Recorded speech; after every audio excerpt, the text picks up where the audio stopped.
सभी दोस्तों का बहुत बहुत स्वागत है। चलिए दोस्तों, सुनते हैं भगवान महात्मा बुद्ध का अनमोल विचार।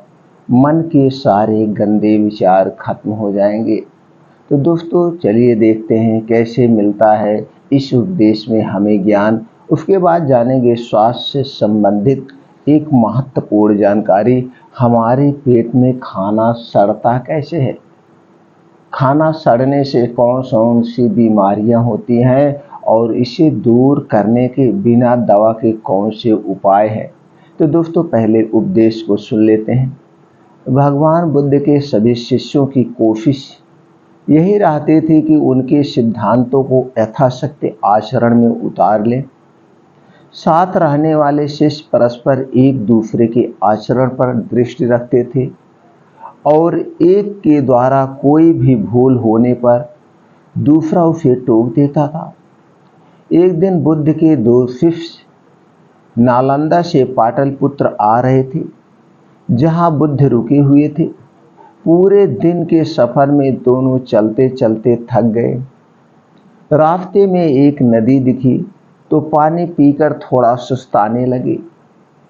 तभी उन्होंने देखा कि एक स्त्री पानी में डूब रही थी। बहुत भिक्षुओं के लिए स्त्री का स्पर्श वर्जित माना जाता था। अतः एक ने कहा, हमें धर्म की मर्यादा का पालन करना चाहिए।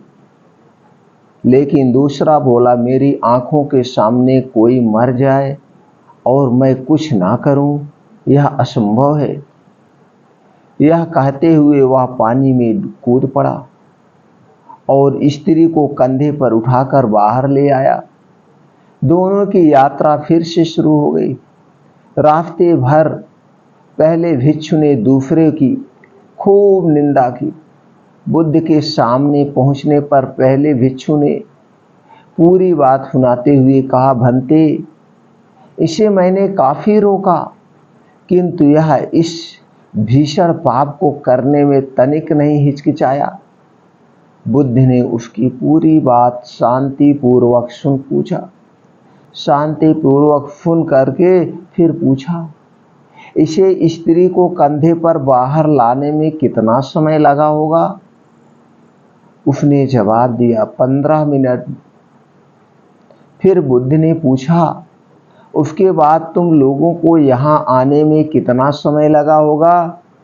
उत्तर मिला, यही कोई 6 घंटे।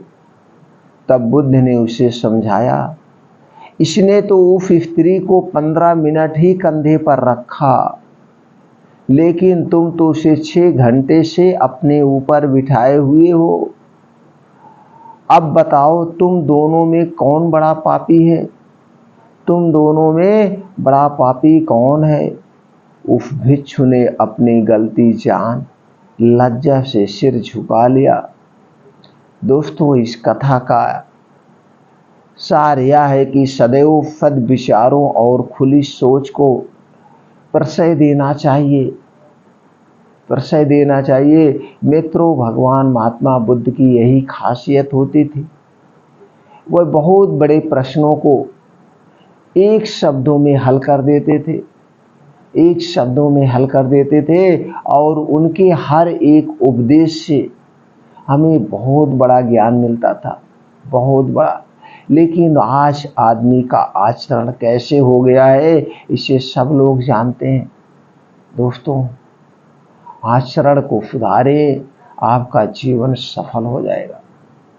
आपको इस छोटे से कथा से क्या ज्ञान प्राप्त हुआ? मित्रों, हमें कमेंट सेक्शन में जरूर बताएं और हमें प्रोत्साहित करने के लिए कमेंट सेक्शन में लाइक, ओके, थैंक्स, कुछ भी आप लिख सकते हैं मित्रों।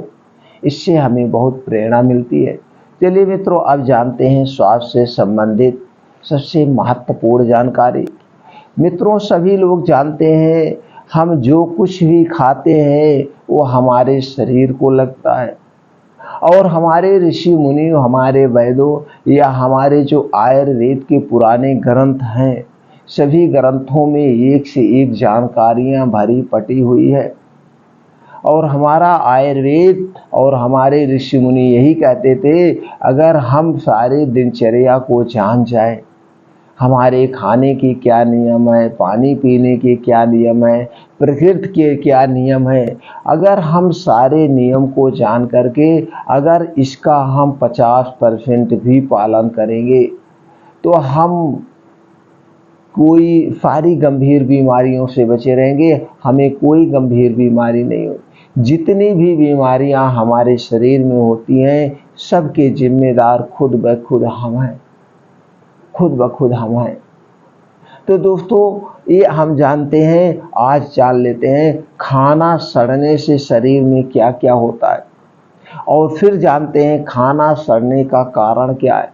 जो कुछ हम खाते हैं ये सड़ता कब है, और फिर जानेंगे कितना हम खाएं, कैसे खाएं, कब खाएं, हमारा खाना नहीं सड़ेगा। और मित्रों ये भी जानेंगे खाना सड़ने से कौन कौन सी बीमारियां होती है। खाना हमारे जीवन का एक अमूल्य अंग है, एक अमूल्य तत्व है। अब ये जानने के लिए कि आपका खाना क्यों सड़ता है, तो इसके पहले आपको थोड़ा सा ये भी जानना जरूरी है आपका खाना सड़ने का कारण क्या है, तो इसको जानना पड़ेगा। तो दोस्तों जैसे कि आप जानते हैं कि आपका शरीर 5 तत्वों से बना है। जैसे लोग कहते हैं भैया ये शरीर है एक दिन मट्टी में मिल जाएगा, तो आप इतना तो जानते हैं आपका शरीर मट्टी से बना हुआ है। मट्टी में कितने सूक्ष्म कण पाए जाते हैं, और इन्हीं सभी सूक्ष्म कणों से हमारे शरीर का निर्माण हुआ है। तो हमारा शरीर 5 तत्व से बना है, और तुम्हारे शरीर में 3 दोष पाए जाते हैं। 5 तत्वों की जो पूर्ति होती है उसमें दोस्तों तरह तरह के, जैसे जल, पानी, आग, आकाश, पृथ्वी, माटी, इन्हीं से हमारा शरीर का निर्माण हुआ गया। अब हमारे शरीर में कितना % पानी होता है, आप जानते हैं 80% लगभग पानी होता। और पानी में क्या क्या पाया जाए, तमाम सूक्ष्म कण पाए जाते हैं, प्रोटीन पाए जाते हैं, विटामिन पाए जाते हैं, विटामिन पाए जाते हैं, इसी तरह हवा पाए जाते हैं। तो इन्हीं से हमारे शरीर का निर्माण हुआ। तो इसमें से अगर कुछ भी हमारे शरीर को नहीं मिलता है तो उससे संबंधित बीमारियां हो जाती हैं, और इन्हीं में से किसी चीज की अधिकता हो जाती है तो हमारा शरीर बीमार हो जाता है। तब इसको जानना होगा। तो हमारे शरीर में 3 दोष पाए जाते हैं, 3 दोष। वो 3 दोष कौन से हैं? वात दोष है। अगर आपके शरीर का वात दोष बिगड़ गया तो आपके शरीर में 60% से लेकर के 70-80% बीमारियां वात रोग से होती है, वात दोष बिगड़ने से होती है। और आपके शरीर का अगर पित्त दोष बिगड़ गया तो आपके शरीर में 15 से 20% बीमारियां आपके पित्त दोष से संबंधित होती है। और आपके शरीर का अगर कफ दोष बिगड़ गया तो 5 से 10% बीमारियां आपके कफ दोष से होती है।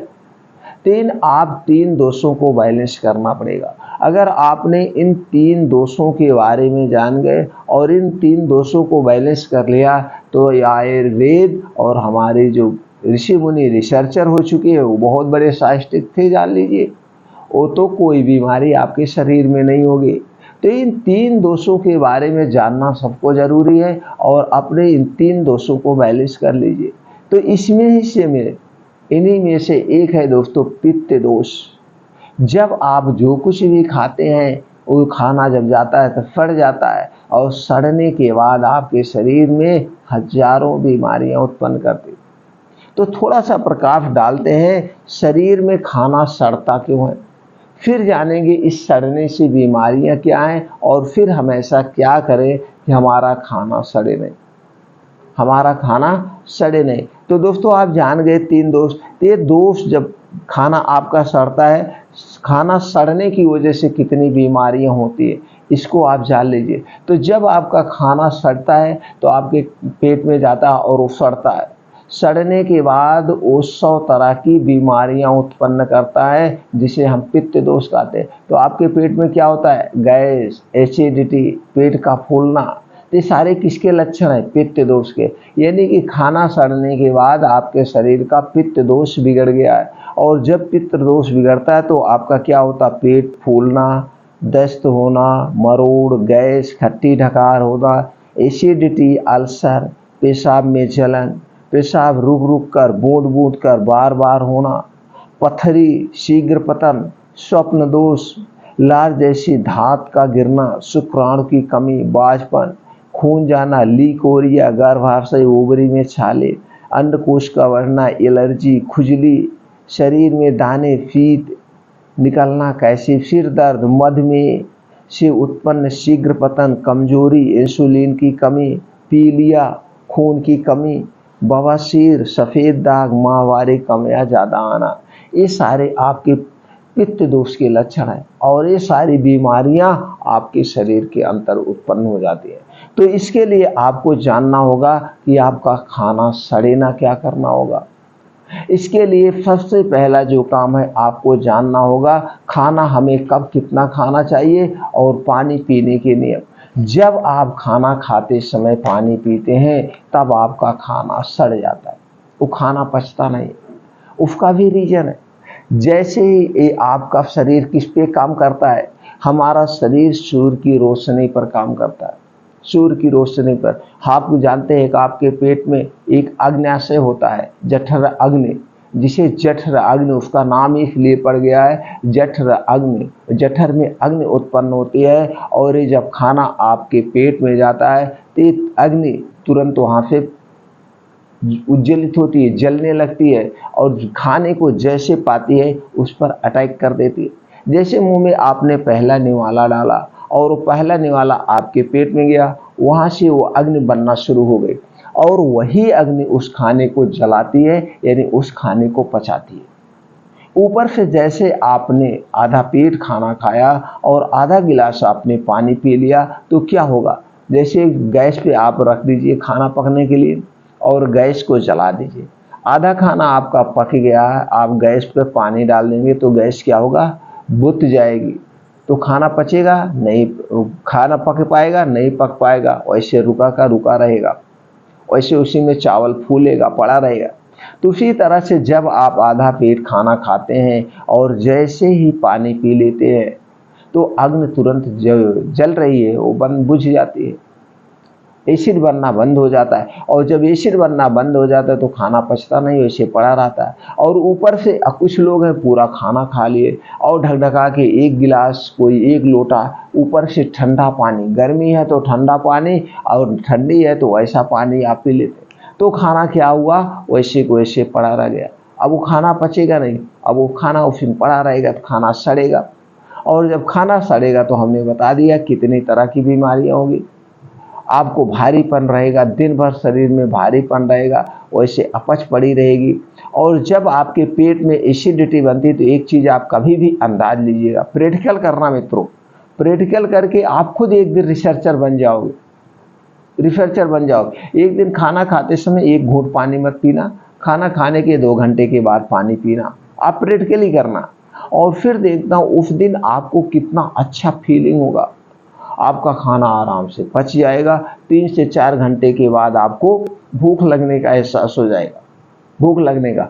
तो जो ये हमारी जठर अग्नि है, पेट में हमारा खाना 1.5 से 2 घंटे तक वो एसिड बनती है और वही एसिड खाने को पचाती है, वही खाने को तोड़ती है। 80% खाना हमारा मुंह में पचता है। तो दोस्तों वो खाना जब 1.5 से 2 घंटे वही एसिड नहीं बनती है, वही एसिड बनती है, तो उसी समय आप पानी पी लेते हैं तो खाना पचेगा नहीं। इसलिए हमें खाना खाने के 2 घंटे के बाद पानी पीना चाहिए। तो 1.5 घंटे तक एसिड बनती है और ये खाने को पचा देती है। अब जब खाना पच जाता है तब इसमें से रस निकलता है, तब आपको पानी की ज़रूरत होती है। अब आप 1.5 से 2 घंटे के बाद जब आप पानी पिएंगे, अब यहाँ पे पानी की ज़रूरत है, यहाँ पे 1 गिलास पी सकते हैं, 1.5 गिलास, 2 गिलास, जो आप पी सके पीजिए, तब ये खाना सही ढंग से आपके शरीर में लगेगा। इसके सारे पोषक तत्व, इसके रस आपके शरीर में लगते हैं।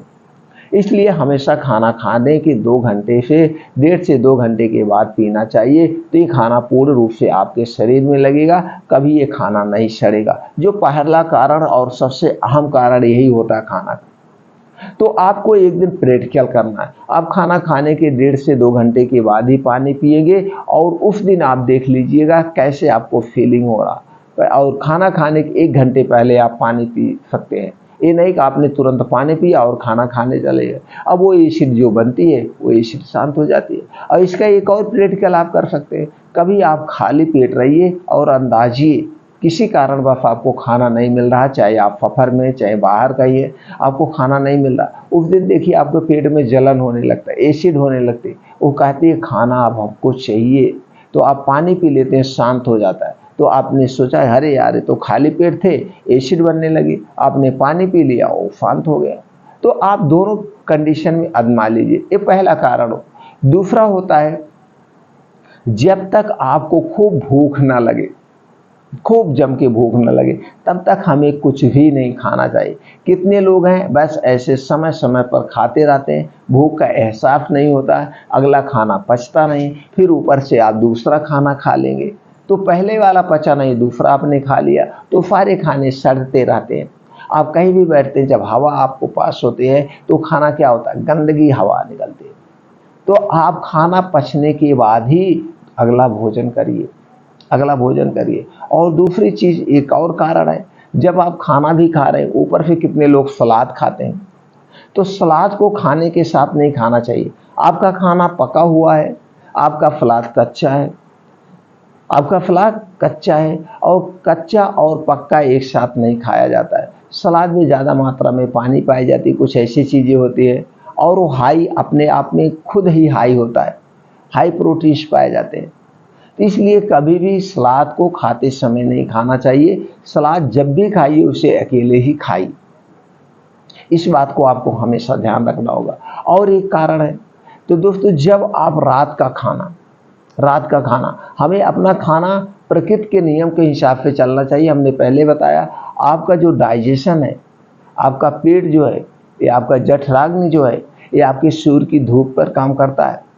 आप एक तरफ पफ पक्षी ले लीजिए, वो कभी भी सूर्य डूबने के बाद खाना नहीं खाते हैं, इतने समझदार होते हैं, वो सूर्य डूबने के पहले ही खा लेते हैं। आप देखे भी होंगे, सुने भी होंगे। लेकिन आदमी है, अगर उसे रात भर जागना पड़े तो पूरी रात जाग करके खाता रहेगा, खाता रहेगा, खाता रहेगा। तो आपको अपना खाना अगर पचाना है तो इस बात को ध्यान दीजिए। जैसे जब सूर्यास्त होता है, सूर्योदय होता है, तो सूर्योदय, सूर्य की किरणें जैसे जैसे आपके शरीर पर पड़ती है, आपकी जठराग्नि तेज होती है। अगर आप सोते रहे तो आपको भूख नहीं लगेगी। जैसे आपने बिस्तरा छोड़ दिया और सूर्य की धूप आपसे स्पर्श की, तो आपकी जठराग्नि तेज होना शुरू होते, यानी कि सूर्य उदय के 2 घंटे से 2.5 घंटे के बाद आप भरपेट खाना खा सकते हैं, भरपेट। जैसे सूर्योदय अगर 7 बजे हो रहा है, कभी 7 बजे निकलता है, कभी 5 बजे निकलता है, कभी 6 बजे, ये ऋतु के हिसाब से होता है। और ऋतु के हिसाब से हमारा शरीर भी काम करता है, और ऋतु के हिसाब से हमें खाना भी खाना चाहिए, इसका भी एक अहम रोल है। तो जैसे ही सूर्योदय हुए 2.5 घंटे बाद आप भरपेट खाना खा सकते हैं, और सुबह का खाना आप भरपेट खा सकते हैं। दोपहर में आप अगर सुबह भरपेट खाएं तो दोपहर में आपको भूख लगी है तो खाइए, कोई ज़रूरी नहीं है सुबह दोपहर शाम तीनों टाइम खाइए, जब भूख लगे तभी खाना है। और सूर्यास्त के पहले आपको खाना खा लेना चाहिए। पहले ऋषि मुनि ऐसे ही करते थे, आयुर्वेद में इसका बहुत विस्तृत वर्णन है। सूर्यास्त के पहले जब आप खा लेंगे तो सूर्यास्त जैसे होता है दोस्तों, आपकी जठराग्नि आराम मुद्रा में जाती है, स्लो हो जाती है। तो जो उसके बाद हम खाते हैं खाना, मान लीजिए खाते हैं सूर्यास्त के बाद, तो खाना ठीक से पचता नहीं, क्योंकि आपके आर्गन को भी, पेट को भी आराम चाहिए। शरीर के सारे पार्ट आराम मुद्रा में चले जाते हैं, और आप खुद, लेकिन आज के आदमी की भाग दौड़ के हिसाब से उनकी सोच चेंज हो गई है, इनका अपना खुद का नियम हो गया। लोग सुबह ऑफिस भाग रहे हैं, सब्जी रोटी खा के जा रहे हैं, पराठा रोटी खा के जा रहे हैं, उन्हें ठीक से खाना नहीं मिल पाता, दाल चावल भी नहीं मिल पाता। ऑफिस जा रहे हैं तो भी यही रोटी सब्जी लेके जा रहे हैं। तो क्या करते हैं, शाम के समय चलो भैया बढ़िया से दाल चावल रोटी सब्जी सब कुछ पूरा जम के पेट भर के खाते हैं, दिन के भागे रहते हैं। और फिर खाने के 1 आध घंटे जग गए तो जग गए, टीवी वगैरह देखें वो भी नुकसान करता है, फिर वो सोने चले जाते हैं। तो जब सोने चले जाते हैं, तो जैसे ही आप सोने चले जाते हैं तो शरीर का, आपका जो और सारे भाग हैं वो आराम मुद्रा में चले जाते हैं, और आपका पेट आराम नहीं कर पाता है, आपको हीलिंग का समय नहीं मिल पाता है, तो पचाता है। तो किसी का भी आप देखते होंगे कितने लोगों को सोते समय हार्ट अटैक आ जाता है, पैरालिसिस आ जाता है। क्या होता है, आपने ओवर खाना खा लिया है, और जब ये ओवर आपने खाना खा लिया है और आपके हार्ट ब्लड पर प्रेशर पड़ता है तो आपकी धड़कनें बढ़ जाती है और कहीं ना कहीं आप पैरालिसिस के शिकार हो जाते हैं, हार्ट अटैक के शिकार हो जाते हैं और ये खाना ठीक से पचता नहीं। सुबह आप उठेंगे कच्ची डकारें, गैस बनेगी, पेट एसिडिटी, जितनी भी ये सारी बीमारियां होती ना, कोई बीमारी नहीं है और इसका कोई अस्थायी इलाज नहीं है। फिर आप डॉक्टर के पास जाएंगे तो डॉक्टर क्या करेगा, आपको खाली पेट दवा देगा, चाहे वो पेंटाप्राजोल DSR दे, चाहे रेबेप्राजोल DSR दे, या इस ग्रुप की PPI ग्रुप की दवाएं आपके पास मिलेगी। और सब लोग रोज सुबह ब्रश करने के बाद एक PPI ग्रुप की दवा खा लेंगे। नहीं तो किसी के घर एंटासिड तो पड़ा होगा, रेनिडिटिन टैबलेट तो पड़ा ही होगा। ये 3 ग्रुप की दवाएं सबके घर पड़ी होती है, लेकिन किसी के घर जो है त्रिफला चूर्ण नहीं पड़ा होगा। घर पे अपना बुकनी बना के नहीं रखे होंगे कि जो एकदम सेफ प्योर है। तो दोस्तों आपके खाने में बदलाव करना होगा, लेकिन अगर तब की लाइफ स्टाइल नहीं अपना सकते हैं, वो प्रकृति नियम नहीं अपना सकते हैं, तो दोस्तों आज के लाइफ स्टाइल के हिसाब से आप लेटेस्ट 8 बजे तक तो खा ही लीजिए। अगर आप 8 बजे तक खाना खा लेते हैं, और वो भी रात का खाना जब भी खाइएगा नाम मात्र खाइए, 1 रोटी 2 रोटी, वो भी जो रोटी लीजिए मल्टीग्रेन रोटी लीजिए, तो 1 या 2 रोटी लीजिए और वो सुपाच्य रूप से पच जाए। 1-2 रोटी लेने के बाद आप जैसे खाना खाएं उसी मुद्रा में आप बैठे रहिए, अपने परिवार के साथ कुछ बातें करिए, सब लोग इकट्ठा खाने का प्रयास करिए, कुछ बातें करिए। तो आधे घंटा पौना घंटा ऐसे बैठे रहने के बाद आपको बस अब आपको 1000 कदम एकदम स्लो चाल में चलना, बस ऐसे आप बात करते होते आराम आराम से आधे घंटे पौना घंटे अब आप टहलिए। तो जब आप आधा घंटे पौना घंटे टहल लिए तो ये आपका खाना आराम से पच गया। जो कुछ है, एक तो नाम मात्र आपने खाया, आपको फिर लगेगा अरे यार अब तो भूख लग गई, तो आप जान लीजिए आपका डाइजेशन एकदम स्ट्रांग है, एकदम स्ट्रांग है। अब ब्रश वगैरह करिए, फ्रेश हो जाइए, सो जाइए, तो आपको अच्छी नींद आएगी। कितने लोग कहते हैं हमें अच्छी नींद नहीं है। अच्छी नींद कैसे आएगी जब आपने भर पेट खाना खाया, वो खाना पचेगा नहीं, गैस एसिडिटी तो बनेगी, और जब गैस एसिडिटी बनेगी तो खाना ठीक से नहीं पचता, नींदें बढ़िया नहीं आती। आप करवटें बदलते रहेंगे, इधर करवट उधर करवट, एक करवटें बदलते रहेंगे, तो ये खाना आपका पचता नहीं। सबसे बड़ा कारण यही है। तो खाना खाते समय पानी नहीं पीना है, और जब भी पानी पीना, खाना और पानी एक साथ मत करना। पूरे देश से गैस एसिडिटी खत्म हो जाएगी। गैस एसिडिटी बनने का सबसे बड़ा कारण है। और आज जो आपके सामान है उसे आप खा रहे हैं और गैसे से। तो दोस्तों ये आपको खाना खाते समय पानी नहीं पीना है। खाना खाने के 2 घंटे के बाद पानी आपको पीना है, और उसके बाद खाना आपको भूख से कम खाना है। भूख से 70% ही खाना खाइए। आपको हमेशा भूख का एहसास बना रहे, भूख का एहसास बना रहे, और खाना जो है थोड़ी थोड़ी मात्रा में करके, जब तक खूब जम के भूख ना लगे ना खाइए। इससे आप स्पष्ट हो गए। अब आगे चलते, कुछ ऐसी चीज़ें हैं जिसे आप खाते हैं आपका ये पेट पचा नहीं पाता है। आपको ज़्यादा से ज़्यादा, अगर शाकाहारी हैं तो मांसाहारी बनिए दोस्तों, शाकाहारी मांसाहारी हैं तो शाकाहारी बनिए, शाकाहारी। मांसाहारी अगर हैं तो आपको कम से कम हफ्ते में 1 बार उपवास करना चाहिए। अगर आप शाकाहारी हैं तो कोई ज़रूरत नहीं है, ऐसे खाने के हिसाब से ही अपने आप को मैनेज कर सकते हैं। खाने के हिसाब से 16 घंटे का उपवास रख सकते हैं। ऐसा आप ज़रूर करिए, तो आपका खाना नहीं सड़ेगा। अब कुछ चीज़ें हैं जो आपको नहीं खाना है, ये आपका पेट जल्दी नहीं पचा पाता है। आप कभी अंदाज लीजिएगा उस दिन आपका खाना पचेगा नहीं।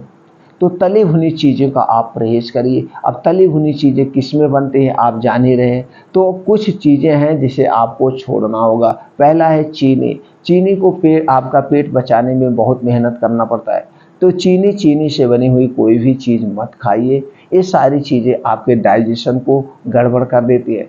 और दूसरा है दोस्तों मैदा। मैदा तो बनता गेहूं के आटे से, लेकिन ये ठीक से दोस्तों इसका जो ऊपर की लेयर होती है निकाल ली जाती है, जिसमें फाइबर पाया जाता है, और यही फाइबर आपके स्वास्थ्य के लिए लाभदायक है।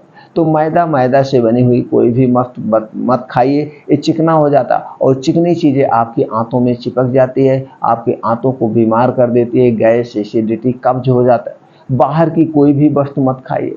रिफाइन किया हुआ तेल, रिफाइन किया हुआ तेल सबसे ज़्यादा खतरनाक है। बनता तो ऐसे साधारण चीज़ों से, जैसे सोयाबीन से बनता है, मूंगफली का तेल है तो मूंगफली से बनता है, लेकिन इसको बनाने में 5 से 6 प्रोसीजर करना पड़ता है। कुछ इसमें केमिकल डाले जाते हैं और इसे 200 डिग्री टेम्परेचर पर हीट किया जाता है, 200 टेम्परेचर डिग्री, जिससे इसके सारे अच्छे कोलेस्ट्रॉल, प्रोटीन्स, विटामिन नष्ट हो जाते हैं। इसमें बैड कोलेस्ट्रॉल बचता है और बैड कोलेस्ट्रॉल आपके जाके दोस्तों नसों में जमेगा, जिससे आगे चल करके हार्ट अटैक, ब्लड प्रेशर जैसी समस्याएं हो रही। सबसे बड़ा कारण यही है जो आज हमारे देश में हार्ट अटैक, ब्लड प्रेशर बहुत ज़्यादा बढ़ रहा है। तो कोई भी रिफाइन किया हुआ तेल मत खाइए। आपको मूंगफली का तेल खाना है, साबुत मूंगफली खरीद के लाइए, आप जाके अपनी आँख के सामने पर आइए, तो उसमें आप ये कहेंगे अरे यार ये तो तेल बहुत गाढ़ा होता है, ये तेल चिपचिपा होता है, थोड़ा गंदा टाइप होता है। जी हाँ, वही तो अच्छा है, वही अच्छा कोलेस्ट्रॉल है। अब यही सारी चीज़ें जो आप मार्केट से लाते हैं, वही तो सारी चीज़ें उसमें नहीं पाई जाती है, वो नष्ट हो गया। तो खाने से क्या मतलब, उसका आप वेस्ट खा रहे हैं, वेस्ट सामान खा रहे हैं। तो इसलिए रिफाइन किया हुआ तेल और डालडा, ये दोनों चीज़ें हटा दीजिए और इन दोनों चीज़ों से बनी हुई सारी चीज़ें हटा दीजिए। अब इन्हीं दोनों चीज़ें से बनी हुई चीज़ें 80% हम खाते हैं और हमारी आंतें बीमार होती है। कैसे? जैसे दोस्तों आप बिस्किट खा रहे हैं, चाय टोस्ट खा रहे हैं, ब्रेड खा रहे हैं, पाव खा रहे हैं, बर्गर खा रहे हैं, आइसक्रीम खा रहे हैं, ये सारी चीज़ें किससे बनती है? बिस्किट की 6 महीने बाद खा रहे हैं, लेकिन अगर आप घर पे पूरी छान के आप रख ले दिए तो उसे 6 महीने बाद नहीं खाएंगे, उसमें फफूंदी लग जाएगी। उसे 6 महीने बाद आप नहीं खा सकते, क्या 1 हफ्ते बाद नहीं खा? फिर आप ये बिस्किट 6 महीने बाद, टोस्ट ब्रेड आप 3 महीने बाद क्यों खा रहे हैं? क्यों खा रहे हैं? तो आप खुद सोचना चाहिए। और फिर ये होता है सफ़ेद और कलरफुल आपको मिल रहा है। तो तीनों चीज़ों को आप समझ लीजिए। ये आपका बिस्किट, टोस्ट ब्रेड कैसे बनता है? मैदे से बनता है। फिर इसे छाना किस में जाता है? रिफाइन में छाना जाता है। मीठा होता है, चीनी डाला जाता है और इसको कलर बनाने के लिए आर्टिफिशियल कलर डाला जाता है और स्वाद बढ़ाने के लिए इसमें कुछ बेस मिलाए जाते हैं। यानी जितनी चीज़ें हैं सब हमारे स्वास्थ्य के लिए हानिकारक हैं। ये तो हानिकारक चीज़ें मिले, ऊपर से इसे हम 6 महीने बाद खा रहे हैं और इसमें कीटनाशक डाला जाएगा, तभी तो 6 महीने तक ये सुरक्षित रहेगा। यह सुरक्षित करने के लिए जो भी प्रिवेंट डाला जाएगा वो हमारे स्वास्थ्य के लिए हानिकारक। अब ये कहेंगे कि एक बिस्किट से क्या होता है? आज आप एक बिस्किट खा रहे हैं, सुबह आप टोस्ट ले रहे हैं, ब्रेड ले रहे हैं और दिन भर में नमकीनें खा रहे हैं, टॉफ़ी खा रहे हैं, आइसक्रीम खा रहे हैं, तो कुल मिला के कहीं ना कहीं चारों तरफ से आप अपने पेट को बीमार बना रहे हैं। तो ये सारी चीज़ें जब आपके पेट में जाएंगी तो इसे पचाने के लिए आपका ये जो लीवर है, जो पेट है, मेहनत करेगा और ठीक से पचेगा नहीं, तो डाइजेशन नहीं खराब होगा। अरे इसके बजाय आप कोई भी फल खा लीजिए, ड्राई फ्रूट्स खा लीजिए, ये सारी चीज़ें खा, यानी प्रकृति की नेचुरल चीज़ें खाइए और ये बाहर की चीज़ें आप छोड़ दीजिए। ये सारी चीज़ें आपके पेट को बीमार बनाती है। तो दोस्तों ये सारी चीज़ें आप अभी से अवॉइड कर दीजिए, आपका खाना सड़ेगा नहीं और जब खाना सड़ेगा नहीं तो खाना स्वस्थ रहेगा। तो दोस्तों चलिए इसके लिए जान लेते हैं कुछ नियम। आप प्रकृति के कुछ नियम अपनाने होंगे, जैसे आपको सोना कब है, आपको जगना कब है, तो ये आप सोने का भी प्रयास करिए, अपने शरीर को आराम दीजिए। 10 से 11 बजे तक लेटेस्ट हो जाइए आज की लाइफ स्टाइल से और 4 से 5 बजे उठने का प्रयास करिए। उठने के बाद आप मॉर्निंग वॉक करिए, योगा करिए, मेडिटेशन करिए। इन सारी चीज़ें से करने से आपका शरीर एक्टिव रहेगा, आपका पाचन तंत्र एक्टिव रहेगा और जो सबसे बड़ा कारण है आज के समय का वह चिंता मुक्त जीवन। चिंता को छोड़ दीजिए, लेकिन हम आप चिंता में भरे हुए हैं। आप जितने चिंता में रहेंगे आप हमेशा भूख कम लगेगी, आप जो कुछ खाएंगे वो पचेगा नहीं, हमेशा डिप्रेशन में रहेंगे। इसलिए मित्रों ये सारी चीज़ें छोड़ दीजिए, चिंता तो बिल्कुल मत कीजिए, चिंता चिता के समान है। तो आप जान गए प्रकृति के नियम अपनाना है। खाना खाने के नियम अपनाना हमने बता दिया, कब तक आप खाना खा लीजिए, कितने मात्रा में खा लीजिए और पानी पीने के नियम को अपनाना होगा। खास करके पानी पीने का नियम सबसे आम रोल है। आप 1 महीना ये प्रण कर लीजिए, 1 महीना, ज़्यादा नहीं, 1 महीना तक मैं खाना भूख से 70% ही खाऊंगा, भर पेट खाना नहीं खाऊंगा। रात के खाने में मैं एक रोटी या थोड़ी सी सब्जी या साग जो भी लूँगा और 8 बजे मैं खा लूँगा। रात सोते समय अगर आपको भूख का एहसास हो रहा है तो दोस्तों दूध ले लीजिए हल्दी वाला, इसे एक गिलास पी के सो जाइए। लेकिन पैकेट का दूध नहीं, आपके घर का दूध हो नहीं है तो गुनगुना पानी ही पी के सो जाइए, गुनगुना पानी ही पी के सो जाइए। लेकिन ये आप भर पेट खाना मत खाइए। और दोस्तों खाना खाते समय बिल्कुल पानी मत पीजिए, खाना खाने के 1.5 से 2 घंटे बाद पीजिए। खाना खाते समय एक घूंट पानी नहीं, कुछ लोग कहते हैं पचता नहीं, खाना गले में फंसता, गले में खाना नहीं फंसेगा। खाना को हमेशा 32 बार चबाना चाहिए। आपके मुंह में 32 दांत होते हैं, इसलिए खाने को 32 बार चबाना चाहिए। और खाना मेरा 80% यही मुंह में पचता है। आप ऐसे घटर घटर लेते जाते, ऐसा नहीं खाना खाया जाता। ये जो मुंह में आपके लार होती है, सलाइवा होती है, यही खाने को पचाती है। तो जितने बार चबाएंगे उतने खाना, तो 32 बार जब आप चबाएंगे तो यही खाना आपका पानी बन जाएगा। ये खाना पानी बन जाएगा और तब आपको पानी की ज़रूरत नहीं पड़ेगी और ना तो गले में फंसेगा। 1 दिन 2 दिन प्रॉब्लम होगी, उसके बाद सारी प्रॉब्लम आपकी शांत हो जाएगी। तो खाना खाते समय पानी नहीं पीना है, इसके 1.5 से 2 घंटे के बाद। और खाना हमेशा 32 बार चबा के ही खाना है। खाना थोड़ा थोड़ा करके कई बार में आप खा सकते हैं, लेकिन एक बार में भर पेट खाना नहीं खाना। तो खाना खाने के नियम, पानी पीने के नियम, प्रकृति के नियम और daily yoga, meditation, morning walk अपना लीजिए। चिंता मुक्त जीवन दीजिए। आपका दोस्तों कभी कोई बीमारी नहीं होगी, 100% आप स्वस्थ रहेंगे। तो दोस्तों सबसे अहम जो है वो आप समझ गए होंगे, हमें खाना खाते समय पानी नहीं पीना है।